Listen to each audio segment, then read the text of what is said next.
Why do people seek negative reactions from you?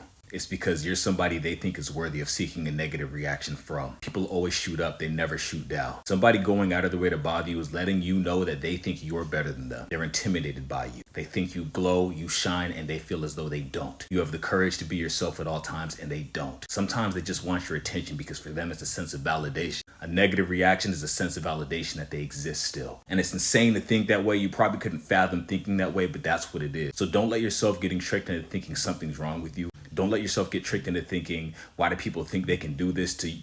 It's not that. It's their own internal conflicts. You're probably a very humble person. You don't even realize the potential you have, but they see it. You still shine. As much as you try to hide, you still outshine everybody around you, or at least those specific miserable people. You heard the term misery loves company. I'll give you an example. A blind guy tried to fight me today at the gym. I'm minding my business. I see a blind guy walk into the gym, smacking everything, causing havoc everywhere he goes. I'm thinking it's some type of comedy skit because he's very loud. And I'm thinking, how does a blind guy work out? But I'm thinking he must have some vision if he's here working out because it's too dangerous to have put weights on with nobody with you. So the blind guy starts walking towards me. I'm in the far corner of a gym doing deadlifts on a platform. I see him getting closer and closer to me. And for some reason, my spidey senses say he's going to try to hit you with his cane. So I take my earphone out and I say, hey, just so you know, I'm right in front of you. Very soft, very polite, just to let him know so he can navigate better and he doesn't hit me with a stick. He hits me with a stick right after I say that. And then he says, I know where you are.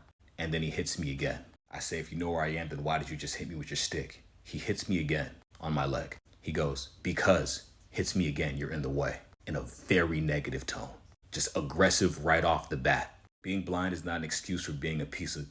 I tell him, I'm not in your way and do not hit me with your stick again. I just told you I'm in front of you. Mind you, the machine he needs is nowhere near me. To get to the entrance of it is nowhere near. He's doing this on purpose. So now he goes, listen. And he makes some threat and then he touches me. So I say, are you stupid? Don't you ever put your hands on me. And I touch him back.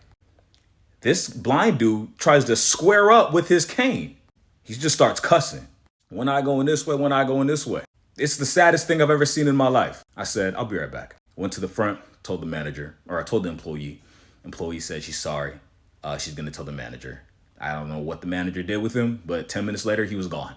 Now, believe it or not, as annoyed as I was at the moment, I was over it about 5 minutes later. I realized he probably has a very sad life. He probably does this to a lot of people and uses his blindness as an excuse to be rude. And no one says anything to him because we live in a society where people hide. I realized this is his own internal conflict and it has nothing to do with me. I stood my ground. He didn't touch me with the stick again and he didn't touch me again. Because if he did, I would have had a blind person out today.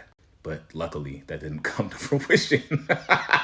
My dad always told me when I was a kid to fight with your intelligence. So I always use that as my first factor. As unintelligent as that person was, well, the smart thing he did do was not touch me again. You have to understand that these types of people will let their hatred be an excuse to hurt other people. They're looking for their own self-hatred to push onto other people so they can have an excuse for all the hate they hold inside their heart. But it's always them, so it never goes away. So they're always bothering other people.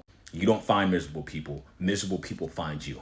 And usually someone that goes out of the way bothering someone has not been put in their place, sat down, or corrected. So I'm sorry if you're not that type of person, but sometimes it might have to be you to correct that person. And before I end this video, when I came back to my platform to deadlift, he was a ways away from me, but he was staring at me very angrily.